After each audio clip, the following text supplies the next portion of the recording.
अब आप लोग सावधान हो जाए।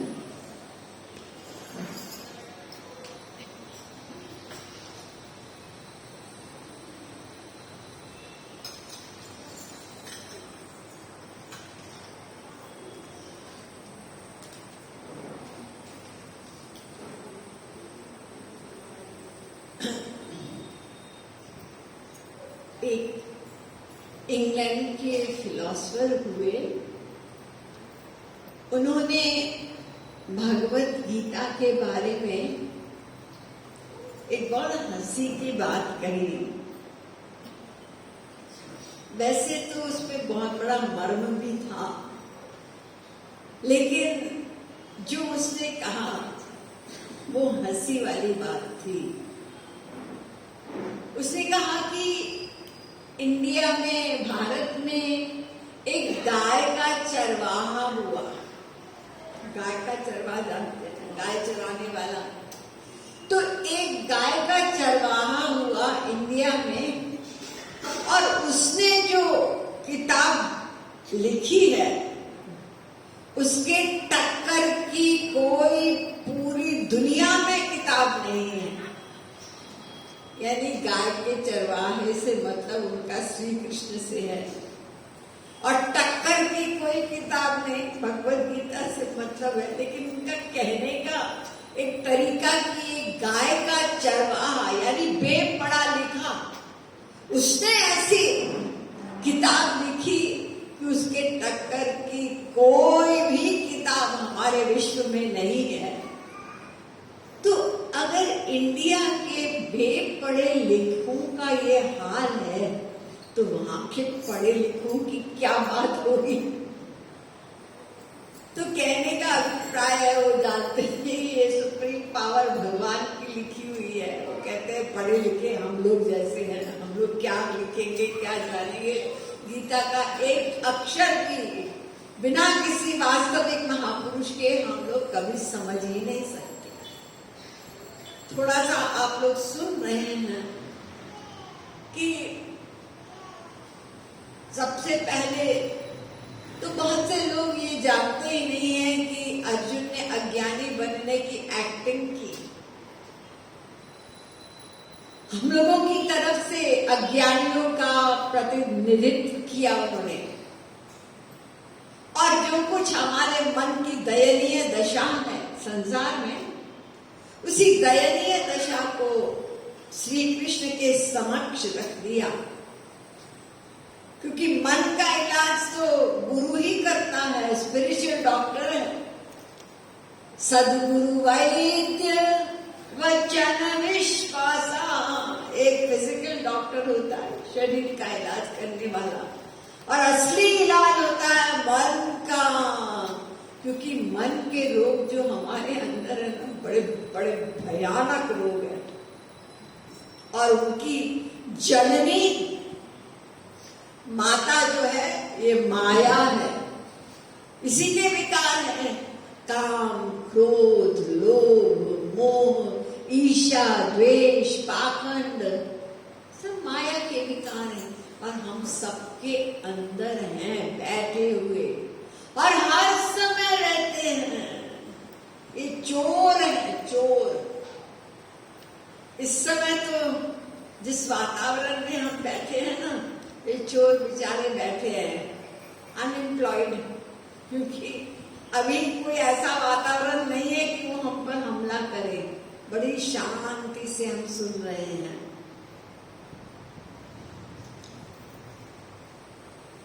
बड़े साधु से लोग हम लोग हैं, लेकिन हम जानते हैं अंदर सब कुछ है। अब ठीक है, काम ज्यादा सबका अलग अलग है, लेकिन चोर रहेंगे। जैसे ही वातावरण मिलेगा वो फिर हावी हो जाता है। कभी कभी मैं देखती हूँ यहाँ आरती होती है, पुरुषों की लाइन लगती है, स्त्रियों में कंपटीशन हो जाता है। कभी कभी छीना झपटी भी होती है। वो आरती करते करते गुस्से में ये किसने छीन ली, तो देखिए जरा सा वातावरण मिल जाता है। लाइन से आए तो अच्छा लगता है, सबको बहुत मौका मिलता है, क्योंकि 3 आरती होती है, तो वो सब अभी है। लेकिन कभी कभी मेरा मतलब है कि अंदर चोर रहते हैं, जरा सा वातावरण पाके हमला करते हैं, और हमला जब करते हैं तो हमें अशांत बना देते हैं, हमारी आध्यात्मिक कमाई उसकी चोरी कर लेते हैं। इसलिए सावधान रहना जरूरी है। लेकिन ये जाएंगे कब? एक एक करके नहीं जाएंगे। माया जाएगी तब सब अपना बिस्तर बांध के 1 2 3 हो जाएंगे। और माया कब जाएगी? मामेव ये प्रपद्यन्ते माया मेतांतरन्ति ते। बहुत इंपॉर्टेंट बात है 7वें अध्याय का 14वां श्लोक। चाहे कोई किसी भी मार्ग से चले, लेकिन माया जाएगी श्री कृष्ण की कृपा से, कृपा से, कृपा से, क्योंकि ये उनकी ही दैवी शक्ति है। स्वयं कह रहे हैं श्री कृष्ण, दैवी हेषां गुणमयी मम माया दुरत्यया। अर्जुन, ये मेरी माया है और ये जाएगी, क्योंकि इसके पीछे मेरी पावर है, तो जाएगी। कोई भी इतनी बड़ी पावर नहीं रखता कि हम ये तपस्या कर लेंगे, हम ये व्रत कर लेंगे, हम ये यज्ञ योग कर लेंगे ना, इम्पॉसिबल। माया नहीं जाएगी श्री कृष्ण कृपा से। और कृपा किस पर होगी? जब कोई शरणागत होगा। Surrender, surrender. मैंने बताया ना, गीता में प्रारंभ से लेके एंड तक शरणागति ही बताए जा रहे हैं श्री कृष्ण, अलग अलग शब्दों में। प्रारंभ तो मैं से हुआ, शिष्यस्तेहम् शालिवान् त्वं प्रपन्न, मैं आपका शिष्य, आप मेरे गुरु। और उसके बाद जैसे हम संसार में भी कोई भी गुरु मिला, उनके पास गए, लेकिन हम अपने हाथ में किंतु परंतु लेकिन ऐसा है कि वो लगाए रहते हैं। एक होता है जिज्ञासा से प्रश्न करना, वो अलग है, वो करना चाहिए। लेकिन ये बात तो कम ठीक है, आपने ऐसा नहीं किया। हम गुरु में ही प्लस माइनस निकालते हैं। सो अर्जुन ने करके दिखाया, श्री कृष्ण का युद्ध कर। अरे युद्ध करूंगा तो सब मरेंगे, और मरेंगे तो ये पाप होगा। अच्छा, तू मुझे सिखा रहा है, तो ऐसा है कि ये शब्दों में बोल रहे हो ना आप मेरे गुरु, तो गुरु तो तुम ही हो, मैं तुम्हारा शिष्य बन जाता हूँ। तुम मुझे सिखा रहे हो पाप क्या होता है और युद्ध करने से क्या परिणाम। मैं जो कह रहा हूँ तुम करो, क्योंकि फल देने वाला मैं। अब वो युद्ध कैसे करना है, सारी बात उसमें है। इस रहस्य को मैंने पिछले 2 दिन से बता रही हूँ। तो यहाँ भगवद गीता में कर्म भी है, विकर्म भी है, कर्म योग भी है और कर्म संन्यास भी है। रिपीट कर रही हूँ क्योंकि हम भूल जाते हैं। यहाँ से उठे, इधर उधर बात की, घर तक पहुंचते पहुंचते जो कुछ प्रवचन में सुना आधा गायब, और दूसरे 4 दिन के बाद तो बहुत कम रह जाता है। इसलिए रिविजन आवृत्ति रसकृत उपदेशा वेदांत सूत्र है, बाकायदा 4-1-1 रिविजन। कैसे होगा ये? बहुत कठिन लग रहा है। जैसे आपने संसार में किया, हमने संसार में क्या किया?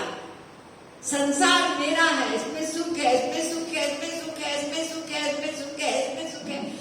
अनंत जन्म बीत गए ये रिविजन करते करते। इसलिए संसार में अटैचमेंट हो गई, मिलता कुछ भी नहीं है, सब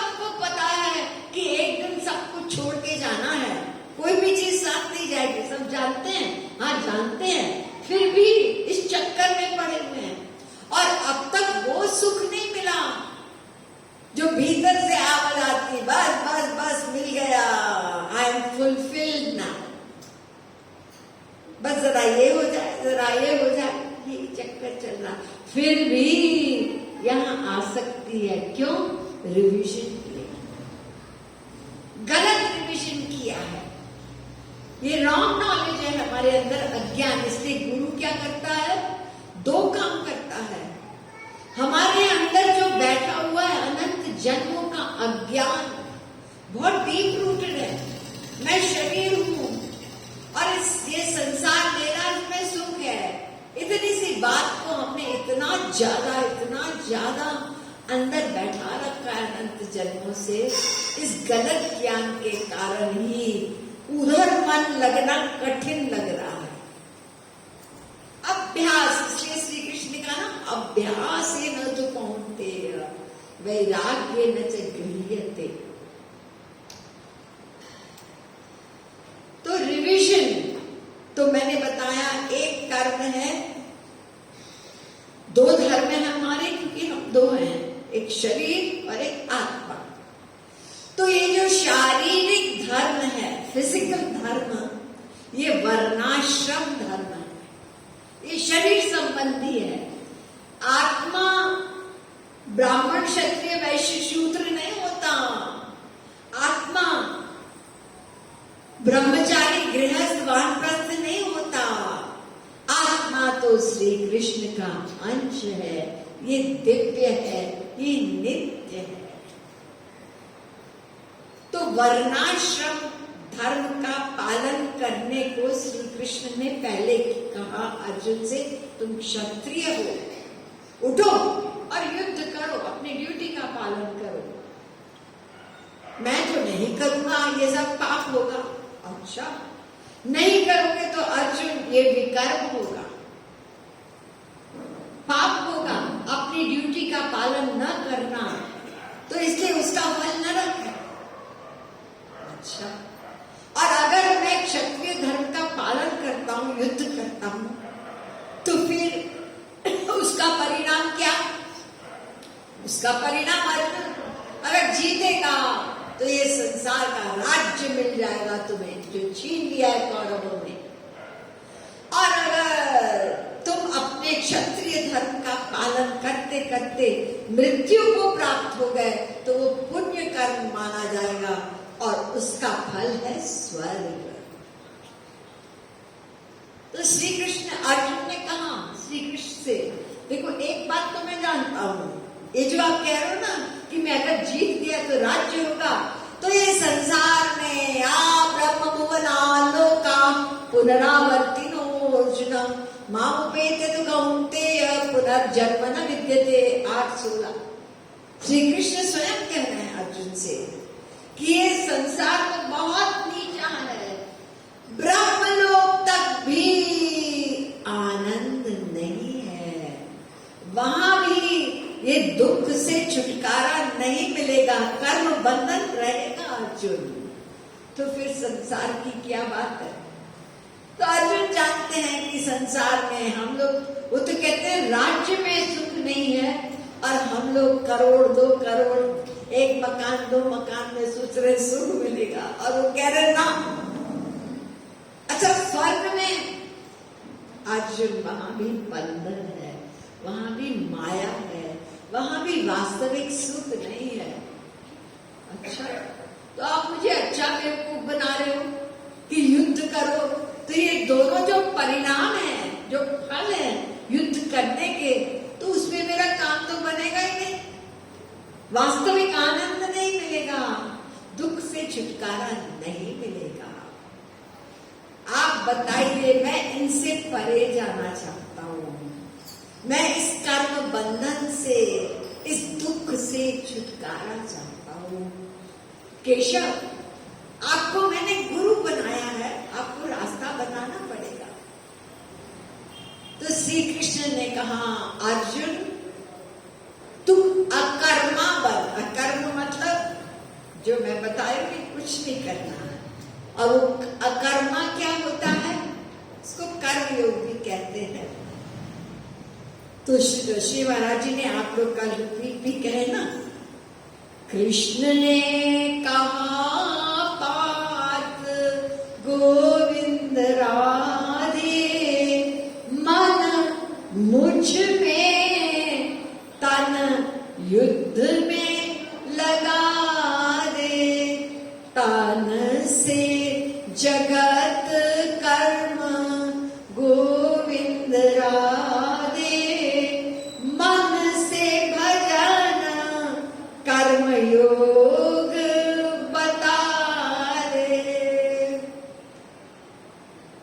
तो मन का लगाव भगवान में और संसार में रहकर हम अपने कर्तव्य का पालन यथाशक्ति करें। सब कुछ तो नहीं कर सकते जो वेद शास्त्रों में लिखा है, हम तो जानते ही नहीं।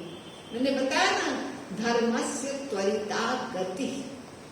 एक स्त्री को किसकी आज्ञा का पालन पहले करना, ये छोटी छोटी बातें मैं बता रही हूँ।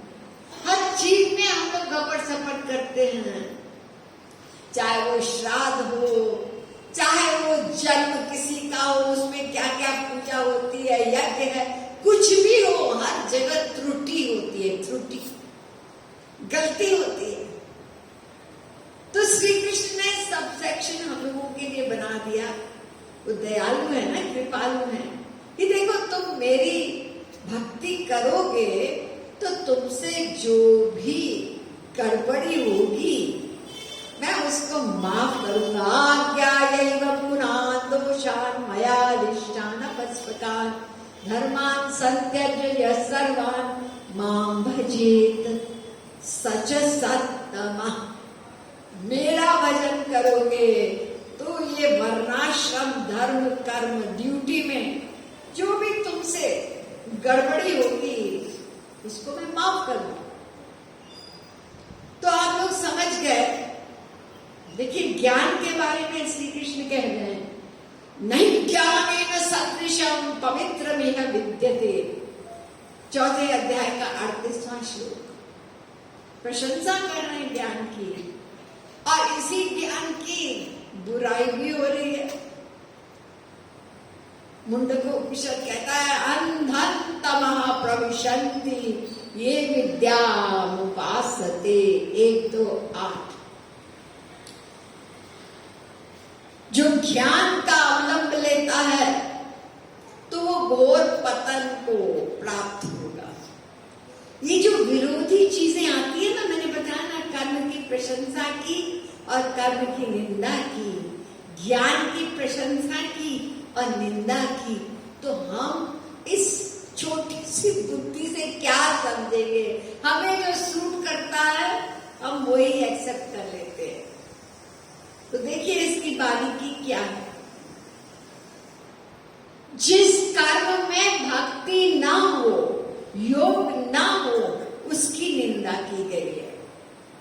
जिस ज्ञान में केवल थियोरेटिकल नॉलेज है, हम किताब पढ़ रहे हैं, ये पढ़ रहे हैं, वो सुन रहे हैं, केवल थियरी की नॉलेज है और उसको प्रैक्टिकल नहीं किया, तो उस ज्ञान की निंदा है जिसमें प्रैक्टिकल नहीं है। तो प्रशंसा की गई किसकी? जिस ज्ञान में प्रैक्टिकल है, वो दिव्य ज्ञान जो हम प्रैक्टिस में ले आते हैं, वो ज्ञान प्रशंसनीय है। इसी प्रकार जिस कर्म में भक्ति हो वही कर्म प्रशंसनीय है। तत्कर्म, इतनी सुंदर डेफिनेशन दी वेद व्यास ने भागवत पुराण में। कर्म किसको कहते हैं? तत्कर्म हरितोषम यत्, जिससे हमारे श्री कृष्ण प्रसन्न हो, बस वही कर्म कर्म है। ऐसी परिभाषा दे दी। हमने किसी को दुखी किया, हमने किसी की संपत्ति हड़प दी, हमने गलत कुछ किया, भगवान इससे नाखुश होंगे ना। कुछ कुछ तो हमको आइडिया है ही है कि भगवान किस चीज से नाखुश होंगे। पूरा पूरा नहीं है वो, तो जब महापुरुष की बुद्धि में बुद्धि जोड़ेंगे तो ठीक ठीक पता चलेगा हमको। तो भगवान को प्रसन्न करने और विद्या तन मति जया। श्री महाराज जी ने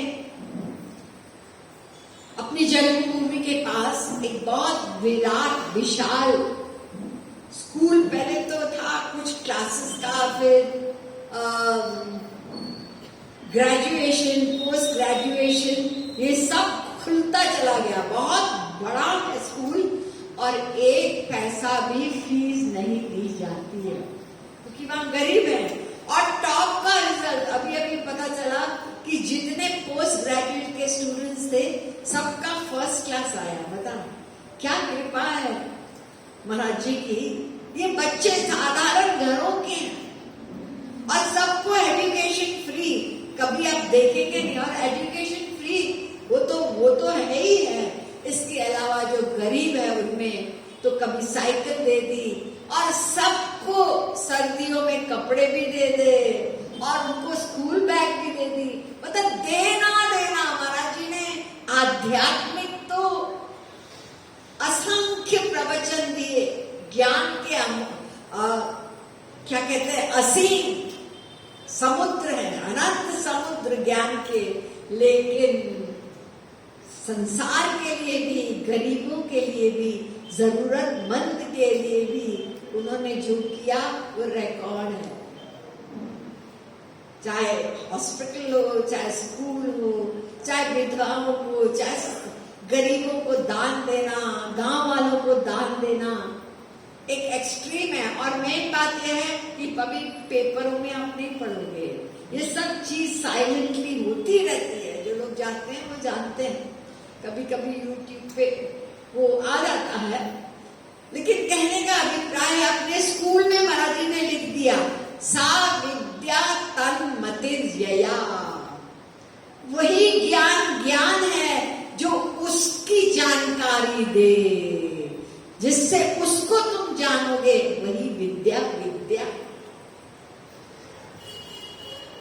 तो जिस कर्म में भगवान की भक्ति न हो तो सो सब कर्म धर्म जल जाऊ, जहन राम पद पंकज भाऊ। में जोरदार शब्द दिख रहे हैं तुलसीदास जी रामचरितमानस। जल जाए कर्म धर्म जिसमें राम की भक्ति न। जप तप नियम योग निज धर्मा, श्रुति संभव नाना शुभ कर्मा, दान दया दम तीरथ मज्जन, जहाँ लगी कर्म कहे श्रुति सज्जन, आगम निगम पुराण अनेका, पढ़े सब फल प्रभु एका, तब पद पंकज प्रीति निरंतर, सब साधन कर यह फल सुंदर।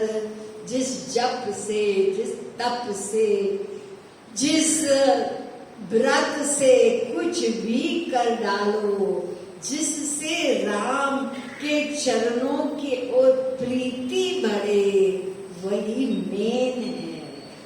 अगर वो नहीं हो रहा है तो कहीं न कहीं गड़बड़ी हो रही है। या तो जैसे श्री महाराज जी कहते हैं कि फिजिकल ड्रिल हो रहा है। फिजिकल, भगवान को आप शरीर से कुछ भी कर रहे हैं, नंगे पैर जा रहे हैं बद्रीनाथ, बस हम लिखवाएं नाम, उनको कोई मतलब नहीं है। मन से मतलब, इसलिए बार बार मय्यर्पित मनोबुद्धि,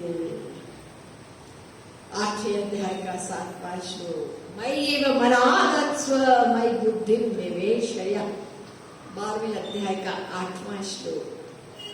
मन की बात क्यों कही गई, मैंने आप लोगों को बताया, भूले न होंगे। मन ही प्रत्येक कर्म का करता है। मनसैव कृतं रामं न शरीरं कृतं। Mind is the doer of every action. और ये मन यही हमारे बंधन का कारण, हमारे दुख का कारण, हमारी अशांति का कारण ये भीतर ही है, हमारा अपना मन। इसलिए मन का इलाज करना है ना। अगर आपको चोट यहाँ लगी है और आप जो दवाई दी है डॉक्टर साहब ने और आप यहाँ लगा रहे हो, अरे चोट वहां है, वहां लगाओ ना तुम तो यहाँ लगा रहे हो, तो वो चोट कहाँ से ठीक होगी? तो हमारा जो गड़बड़ है वो मन ही तो है, मन ही 84 में घुमा रहा है और उसको हम संसार में रख रहे हैं और हाथ पैर से वो आरती कर रहे हैं, ये कर रहे हैं, तो इलाज कहाँ से होगा? ये सीधी सीधी बात है। मन ही तो मांगे दे दे गोविंद राजे, गंदा मन शुद्ध करी दिव्य बना दे। अनंत जन्म संसार को मन दे चुके हैं ना, और कहाँ लगा है मन? इसी संसार में तो लगा है, यही अटैचमेंट है। तो अनंत जन्म संसार को दिया है, तो एक जन्म उसको देकर तो देखो। तो ये कर्म धर्म में जहां पर ईश्वर भक्ति माइनस है, वो कर्म धर्म से हमारे मन की शुद्धि नहीं होगी, उसी कर्म धर्म की निंदा की गई। तुलसीदास जी कहते हैं, स्वार्थ साच जीव कहाँ एहा, मन क्रम वचन राम पद नेहा। सोई पावन सोई सुभग शरीरा, जेतन पाय भजिय रघुवीरा। वही सौभाग्यशाली है, मानव देह पा करके और वो रघुवीर राम जी में मन को लगा दे, उसी का जीवन धन्य है।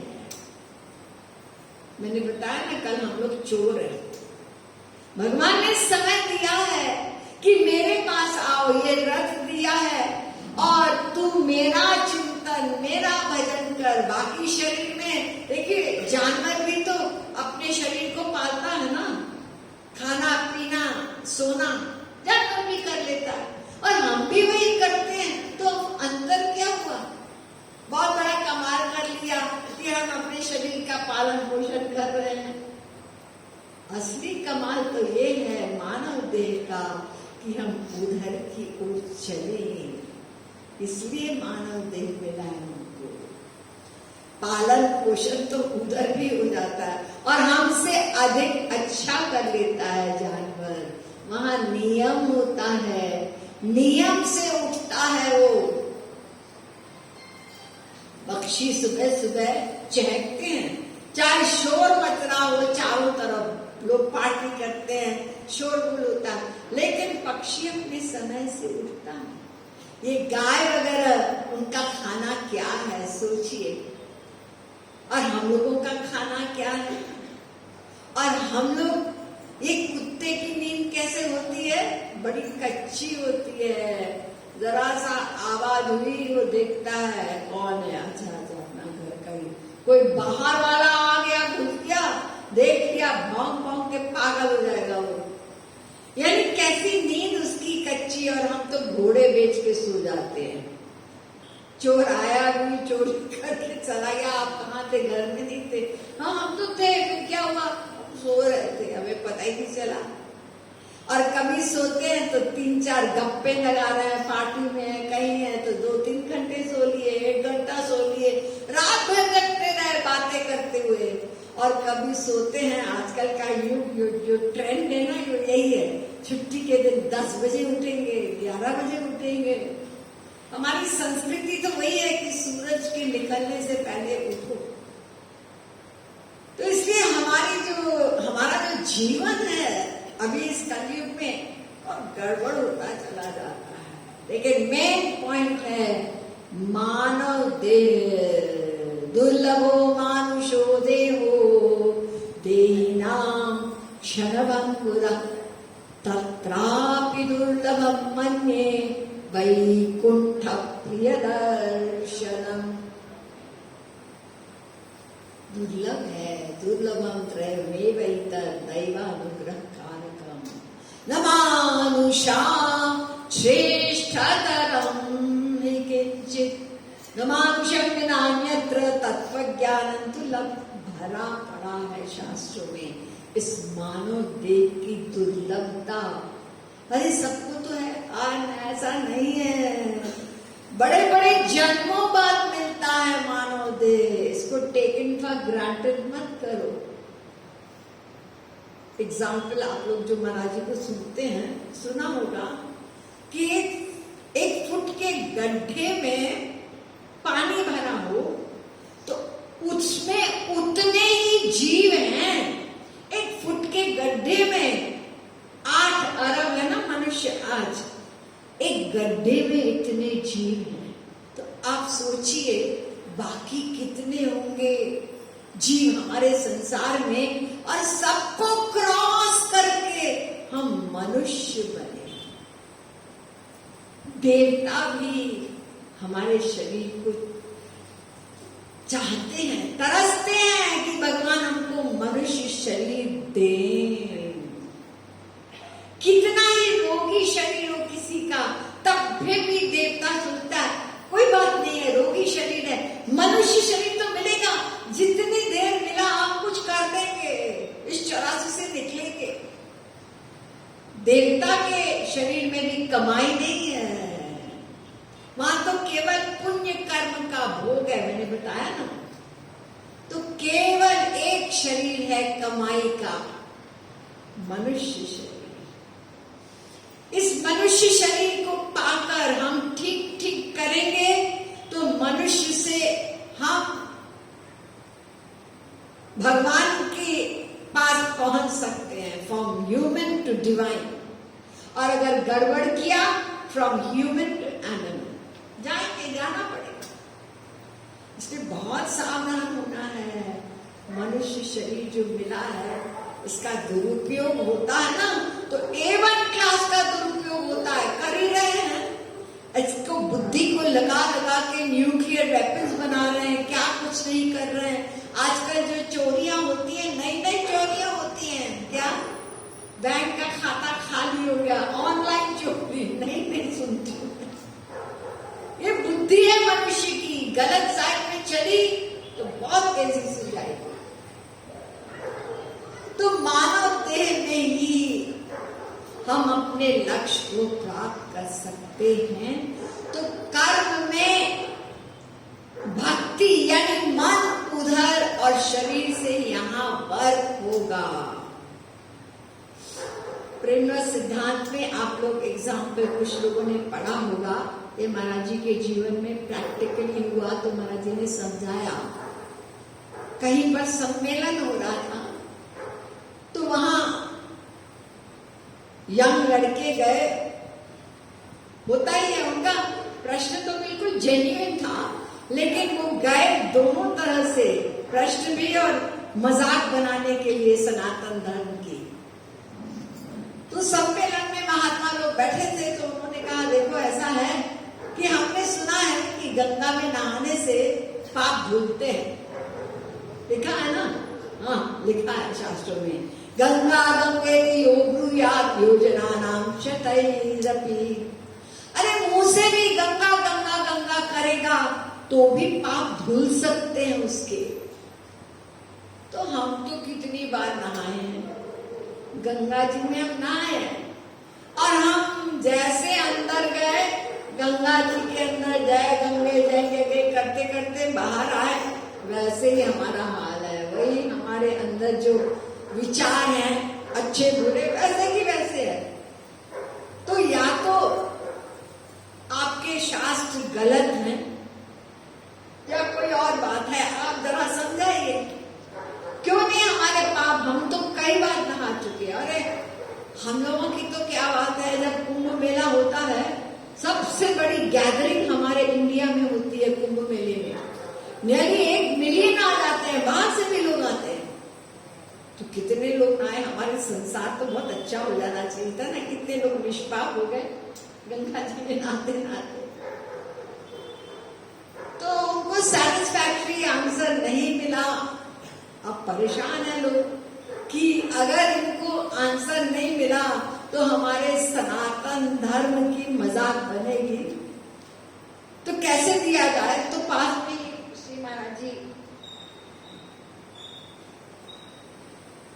नागपुर में चीफ मिनिस्टर के यहाँ रुके हुए थे, तो उनके पास गए लोग। उनको पता था कि इनके पास से जवाब सही सही मिल सकता है, तो उनको रिक्वेस्ट किया कि आप आ जाइए, क्योंकि सम्मेलनों में वो कम जाते हैं। 1-2 सम्मेलन किए थे, उसके बाद जगत गुरु बन गए। क्योंकि कभी कभी सम्मेलन में भी अगर वास्तविक महापुरुष नहीं होते हैं तो वहां पे भी राग द्वेष की स्थिति हो जाती है।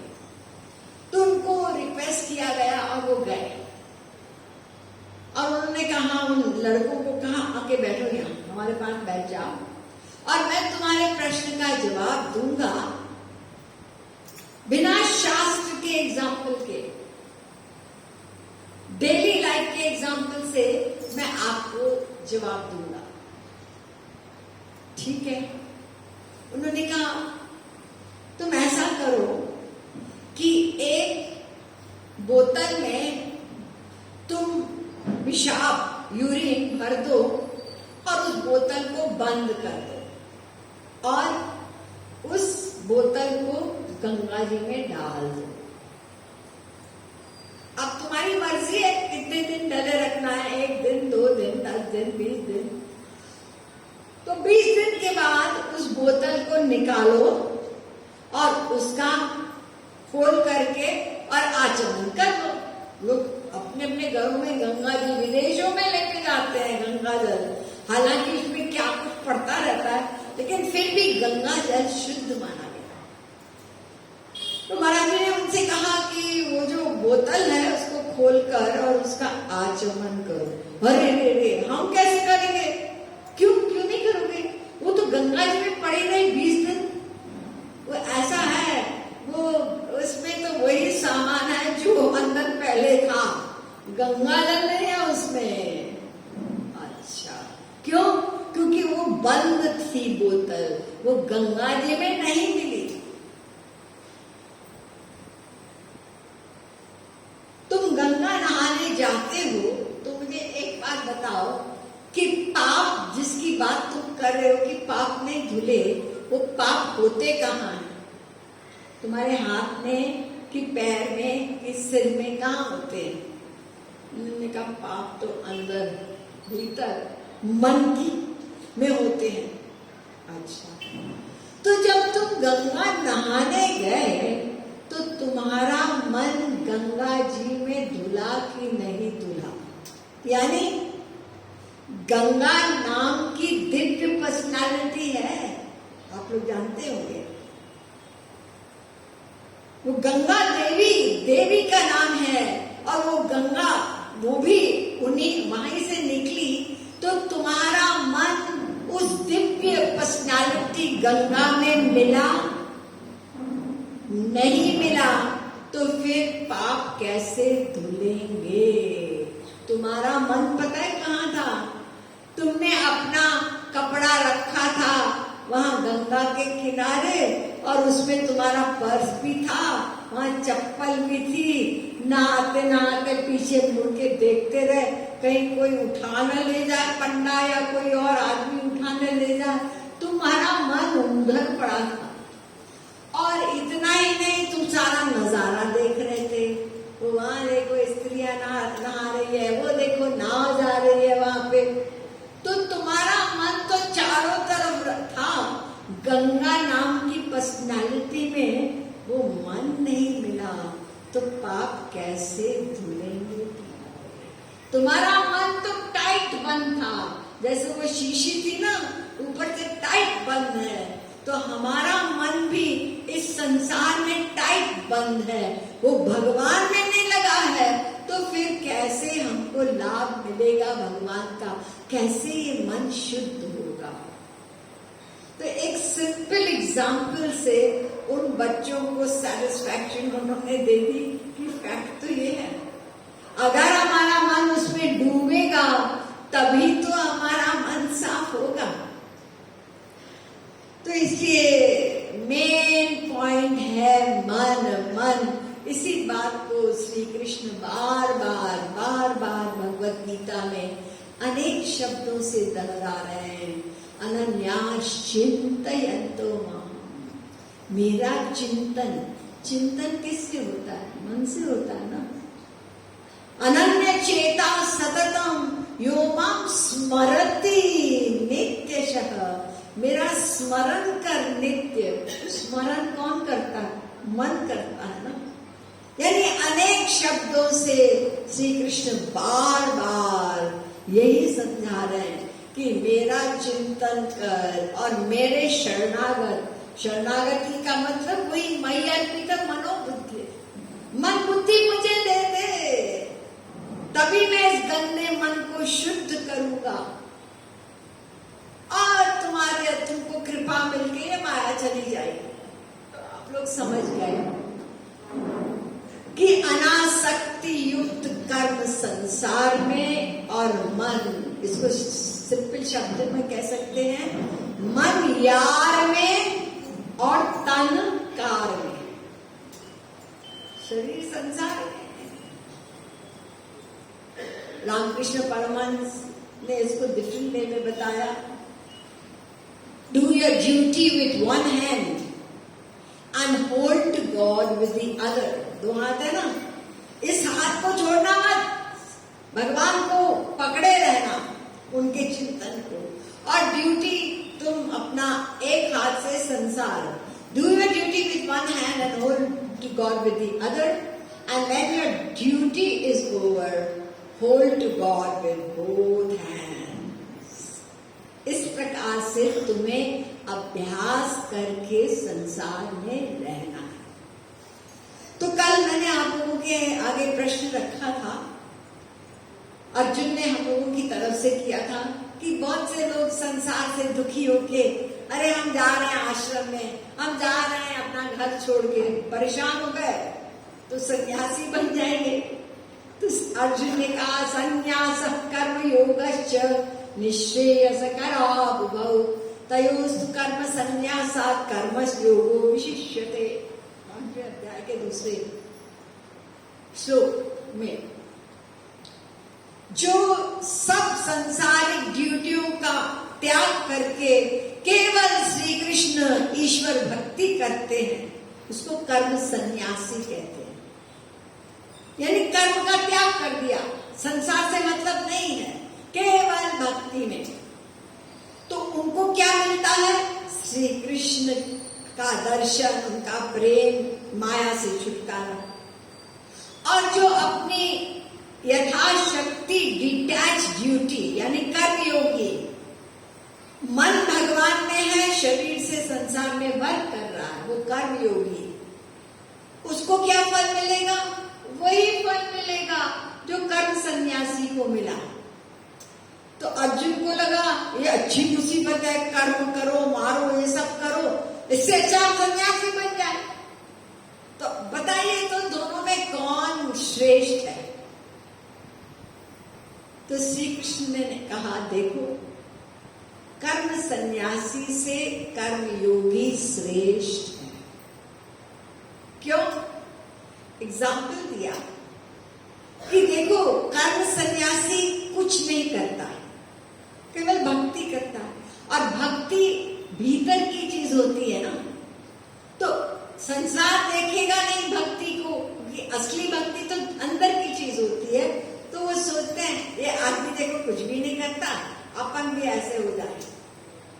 एक दूसरे की नकल करते हैं ना, और गलत नकल तो जल्दी होती है।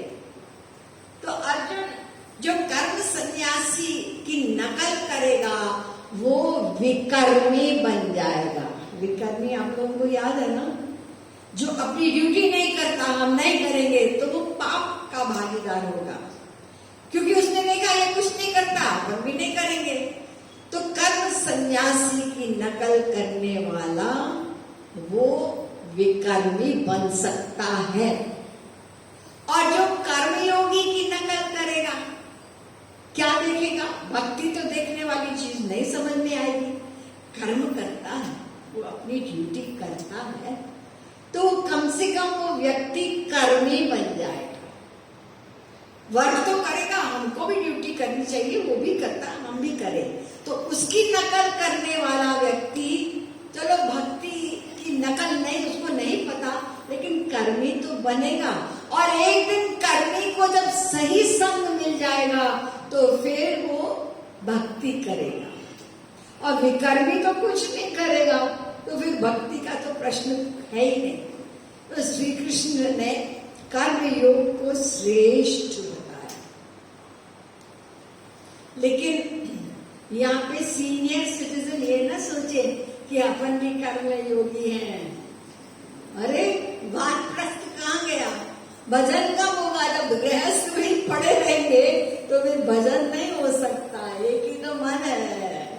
गृहस्थ का पालन पोषण किया, बच्चे बड़े हो गए, सेटल हो गए, तो अब आपकी ड्यूटी है केवल श्री कृष्ण भक्ति। आपने कर्म योगी, हाँ दीदी ने बताया था, देखो कर्म योगी शिष्य थे, ऐसा नहीं है। हाँ, तो बाकी गृहस्थ में है, अभी करना है काम, तो कर्म योगी श्रेष्ठ है। और इसके लिए श्री कृष्ण ने स्वयं कहा, अर्जुन मुझे कुछ करने की आवश्यकता ही नहीं है, मुझे कुछ पाना ही नहीं है, लेकिन यद्यदाचरतिश्रेष्ठ तत्तदेवेतरो जनः स यत् प्रमाणं कुरुते लोकस्तदनुवर्तते। मुझे कुछ करना नहीं है, लेकिन फिर भी मैं करता हूँ, क्योंकि जो बड़े करते हैं ना, उसकी नकल नीचे वाले करते हैं, तो मैं भी कर्म करता हूँ।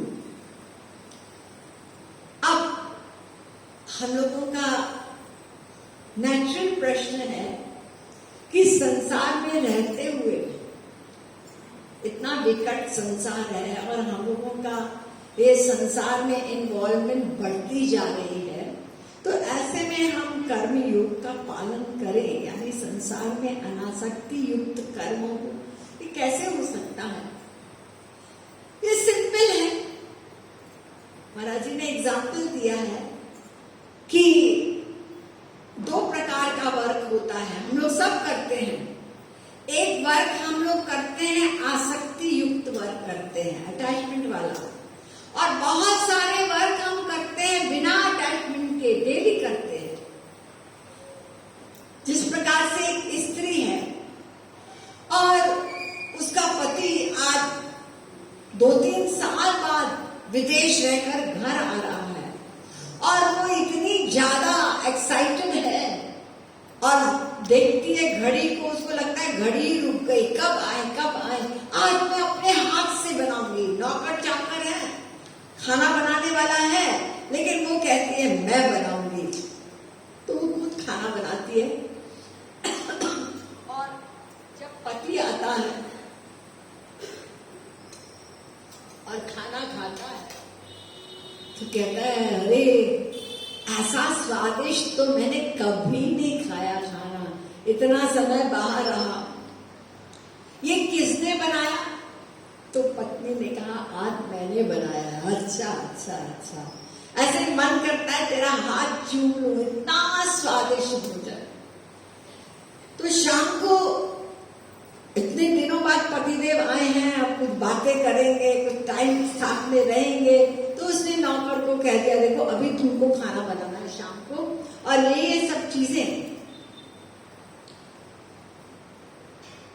पसंद है पति को, तो वो सब बनाना। नौकर ने कहा ठीक है, सीखा हुआ था। तो शाम को उसने खाना बनाया, अब बनाया तो वो भी स्वादिष्ट था। पति ने कहा, अरे इसने बहुत बढ़िया खाना बनाया, बहुत टेस्टी है।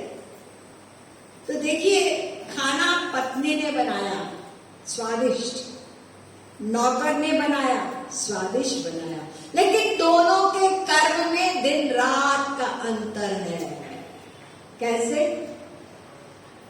पत्नी ने आसक्ति युक्त होकर के वो खाना बनाया, और नौकर ने ड्यूटी समझ के अनासक्ति युक्त, उसकी अटैचमेंट कहाँ है? अपने घर में। आज बेटे का जन्मदिन है और अगर उसका बस चलता तो छुट्टी ले लेता, लेकिन करे क्या, वो उसका बॉस 3 साल बाद आए और वो कभी छुट्टी ना देती उसको, तो उसको रहना पड़ा। लेकिन बेचारा बस बेमनी से, खाना तो ठीक बना लेकिन मन भी लगाया तभी तो खाना बनेगा।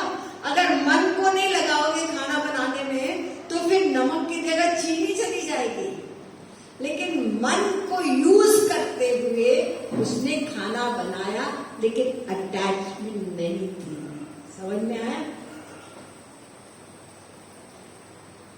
अटैचमेंट ही बंधन का कारण है और अनासक्ति युक्त कर्म दिन रात हम लोग करते हैं। एक्सपर्ट है, जिसको हम लोग एक्टिंग कहते हैं ना। आइए आइए आइए, आपको तो हम रोज याद करते हैं।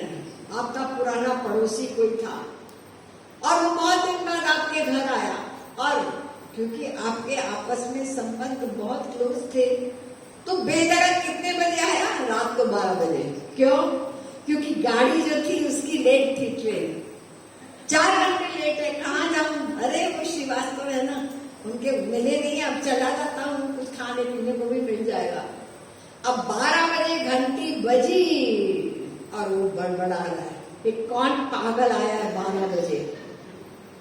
और फिर बड़बड़ाते हुए जब दरवाजा खोला देखा, अरे वो पड़ोसी है। अब जो अंदर है वो बड़बड़ा ना, उसको अंदर शांत कर दिया और बाहर से इतनी अच्छी एक्टिंग की।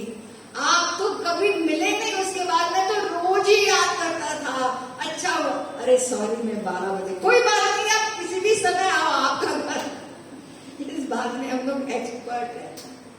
और उससे कहते हैं पत्नी से, जरा इनको खाना बना दो, भूखे होंगे कब से स्टेशन पे। तो नहीं नहीं नहीं, कोई बात नहीं है, अंदर मन कर रहा है कि बना दे, कुछ तो दे, भूख लगी है, कोई बात नहीं, कोई बात नहीं है, आपको मैंने डिस्टर्ब किया। तो फिर वो बेचारी कुछ न कुछ बनाया, कुछ रखा, सब उसको दिया, वो खाए पिए। तो उसके बाद आप थोड़ा सा रेस्ट कर लीजिए, अभी तो टाइम है ना। चलो ठीक है, आप कहते हैं कर लेते हैं। बस आधा 1 घंटा रेस्ट किया। अब कब सवारी कहाँ मिलेगी 3 साढ़े 3 बजे रात को। तो फिर श्रीवास्तव, वो उनके जो पड़ोसी थे उनको छोड़ना पड़ा स्टेशन पर, और छोड़कर फिर आके दोनों इतना बड़बड़ाए, इतना बड़बड़ाए। तो इस प्रकार के काम हम करते हैं। घोर सर्दी है ये जनवरी फरवरी में, और उठना पड़ेगा, काम पर जाना पड़ेगा। और अगर आपके फोन पर आ गया नोटिस काम से कि 10 दिन आप घर पे रहिए आराम से, हम घर पे सैलरी भेज देंगे, तो फिर कितने लोग जाएंगे? घर पर मिल रही है, जाना पड़ता है। जितने काम हम लोग करते हैं ना, करना पड़ेगा। ये सब अनासक्ति युक्त कर्म होते हैं। जो अनवेलकम गेस्ट हैं वो सब अनासक्ति युक्त है। तो हमारी आसक्ति कहाँ है? 4-6 लोगों में बस। बाकी सब जगह हम लोग एक्टिंग अनासक्ति युक्त वर्क करते हैं दिन रात संसार। तो श्री कृष्ण कहते हैं बस बस बस, माम एकम शरणम ब्रज।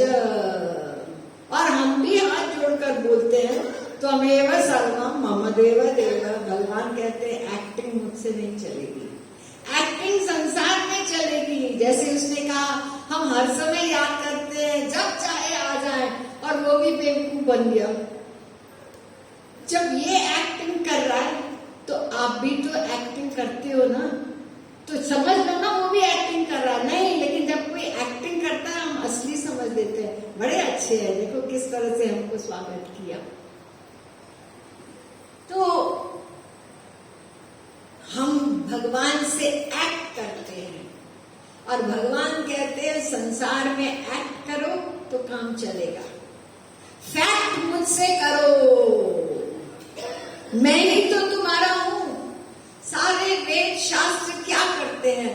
चिल्ला चिल्ला के बस एक बात कहते हैं, ऐ जीव तेरा संबंध, तुम आत्मा हो, तुम्हारा संबंध श्री कृष्ण से है और उससे बिछुड़ने के कारण ही ये तुम्हारा बंधन, तुम्हारा 84 का चक्कर, ये दुख उससे अलग होने के कारण ही है।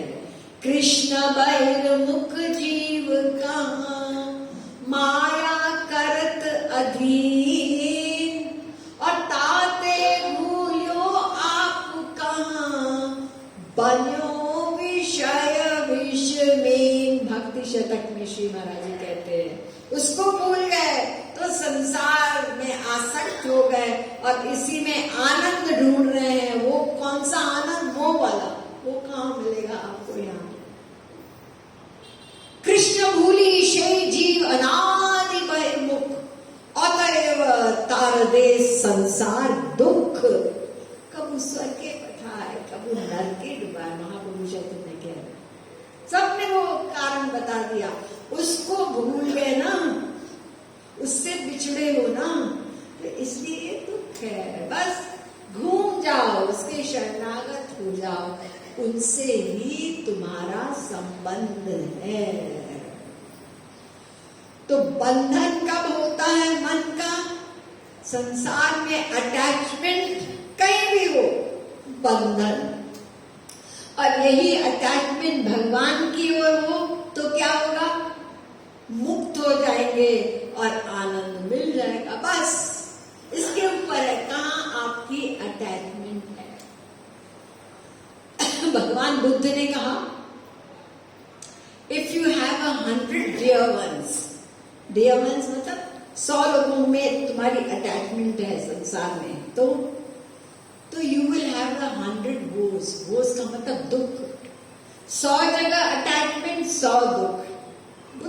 महात्मा बुद्ध कह रहे हैं अगर 50 लोगों में अटैचमेंट है, 50 डियर वंस, 50 दुख।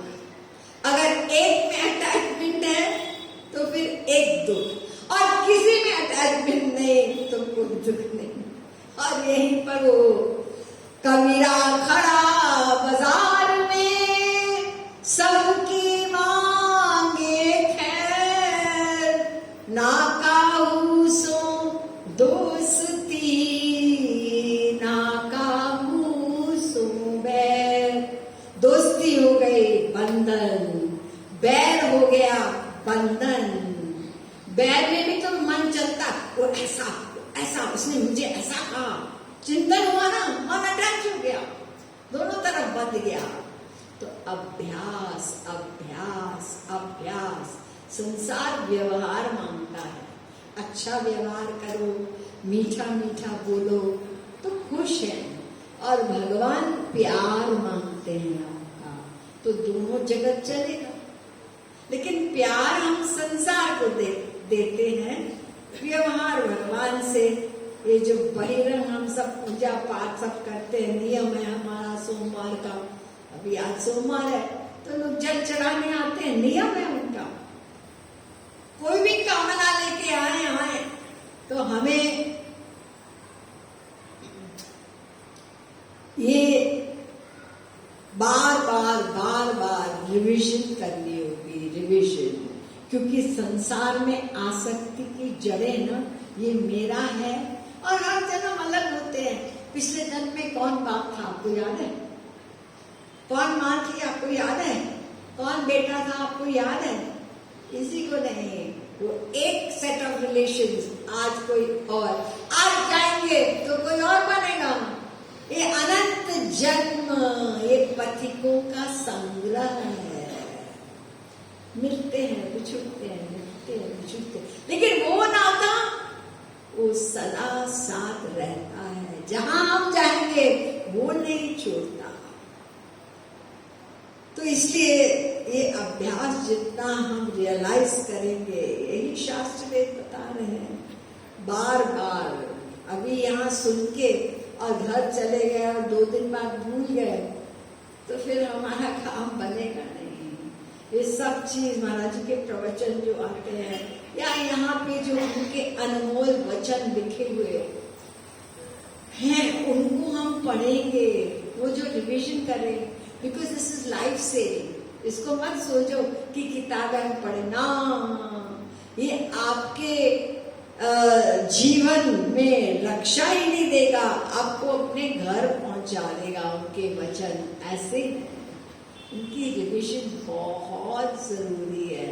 नहीं तो सुना सुनाया, क्योंकि आप लोग सब एकदम दिमाग पूरा मन केंद्रित होकर सुन रहे हैं, तो लग रहा है प्रश्न के उत्तर मिल रहे हैं, लाभ मिल रहा है, लेकिन इसकी कंटिन्यूटी नहीं रहेगी ना, तो फिर यही रह जाएगा। तो ये जो कर्म योग का है, ये हमको 2 प्रकार की प्रैक्टिस करनी है। तो संसार में रहते हुए कैसे करनी है? पहले तो उसका सिद्धांत जो मैंने बताया कि आसक्ति युक्त कर्म ही बंधन करता है और वही गड़बड़ी करता है। संसार में नर्स भी काम करती है ना, तो कैसे करती है? अनासक्ति युक्त करती है, पूरी मतलब मेहनत से जो कुछ उसकी ड्यूटी है वो करती है। और जब किसी की आसक्ति होती है तो हाय हाय शुरू हो जाती है। मैंने देखा बच्चे को बुखार है, हाय बुखार हो गया, अरे डॉक्टर के पास ले जाओ ना, बुखार हो गया तो अभी इतना माइंड कंफ्यूज हो गया ना कि दिमाग नहीं चल रहा है, आसक्ति। दांत के डॉक्टर ने मना किया बच्चे को चॉकलेट मत देना, सारी कैविटीज हो गई हैं, और अब अगर और नीचे चली गई तो नर्व एक्सपोज हो जाएगा, बहुत कष्ट होगा बच्चे को, खबरदार मत देना। बिल्कुल नहीं देंगे, बिल्कुल नहीं देंगे, छुपा दिया माँ ने। लेकिन बच्चे ने अचानक देख दिया और फिर तो जो रोना शुरू हो गया, हाय तौबा मचा ली, चॉकलेट चॉकलेट चॉकलेट, आंसू बह रहे, रो रहे। और माँ ने क्या किया? बताना है, पापा को मत बताना, डेंटिस्ट को तो बिल्कुल न बताना। अब बताओ ये आसक्ति में गलत कर्म हुआ ना? अरे उसको कष्ट होगा, मना कर रहे हैं, लेकिन वो रो रहा है और हमारी अटैचमेंट है इसलिए दे दिया। डेंटिस्ट होता तो कभी ना देता।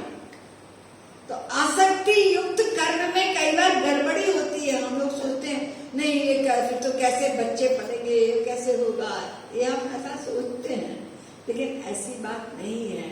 वो जो हमको संतान भगवान ने दी है ये उनका ही अंश है, और हमको एक ड्यूटी दी है, इसको पालो पोसो पोसो। और ये मेरा सौभाग्य है कि उनका एक जीव, सबसे पहले बाप वो है, सेकंड नंबर हम है।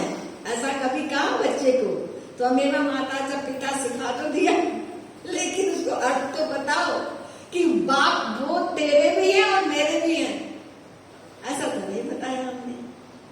तो यही बताना और यही फील करना कि असली तो वो है, उन्होंने ही शरीर हमारा भी बनाया, उसका भी बनाया, और वो उनका अंश है, मैं भी उसका अंश हूं। तो उनको बीच में ला करके और हम संसार में अपने परिवार को चलाएंगे, फिर देखना कैसे ठीक ठीक चलता है। ये जब हम ये मेरा है, इसने मेरी बात नहीं मानी, मैंने इसको पास, फिर हो गया झगड़ा। तो इसको हमें इसका और प्रैक्टिकल जो स्वरूप है, कर्म संन्यास की भी साधना हमको करनी है। कर्म संन्यास सब कुछ छोड़ के नहीं नहीं नहीं नहीं, वो कुछ समय की बात है, और साथ साथ काम करते हुए भी कर्मयोग होगा। वो कैसे होगा फिर आपको कल लास्ट डे है, कल आप लोगों को इस विषय में बताया जाएगा। बोले वृंदावन बिहारी लाल की जय। भक्ति योग रसावतार जगत गुरु तम श्री कृपालु महाप्रभु की जय। जय जय श्री राधे, जय जय श्री राधे, जय जय श्री राधे।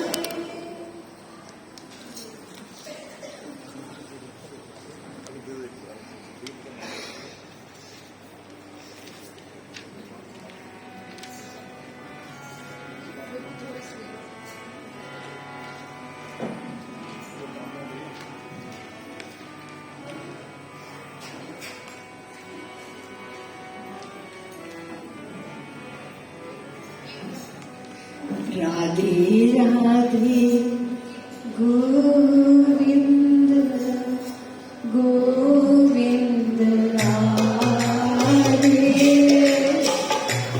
राधे राधे गोविंद गोविंद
बाकी सब हो चुका है, समझा चुके हैं।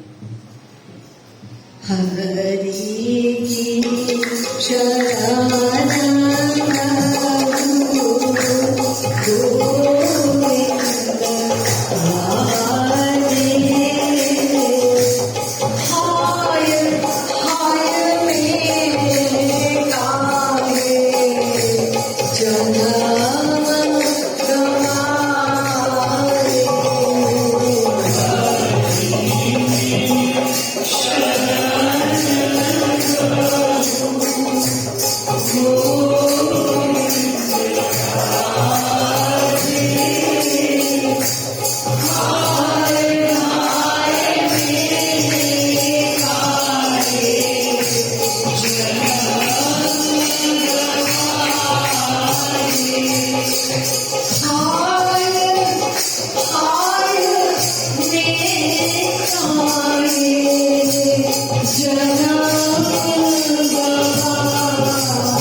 मिला फिर गया, धोखे वाला आनंद है ये।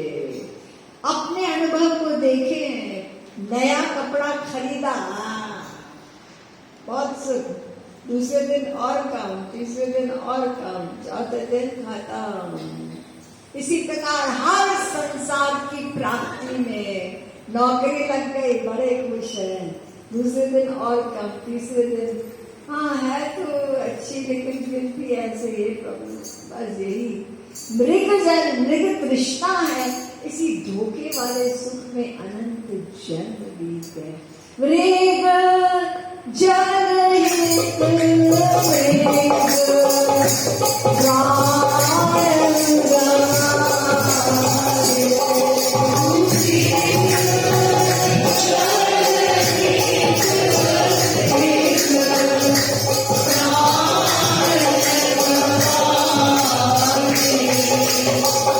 गर्भ से ना लाया कछु, गर्भ से ना लाया कछु,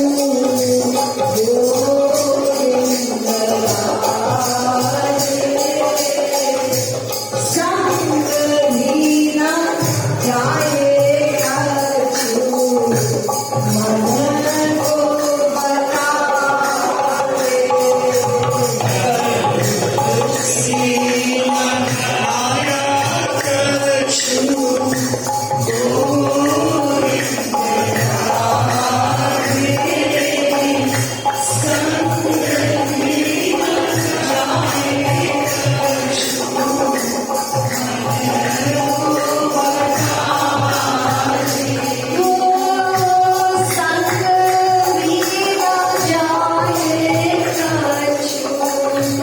मन को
संसारी प्यार बंधन, खार बंधन, मनी तो एक है ना। अगर संसारी प्यार खार में उलझ गया तो हम श्री कृष्ण से कैसे मन को लगाएंगे? एक ही तो मन है ना। तो जग से ना प्यार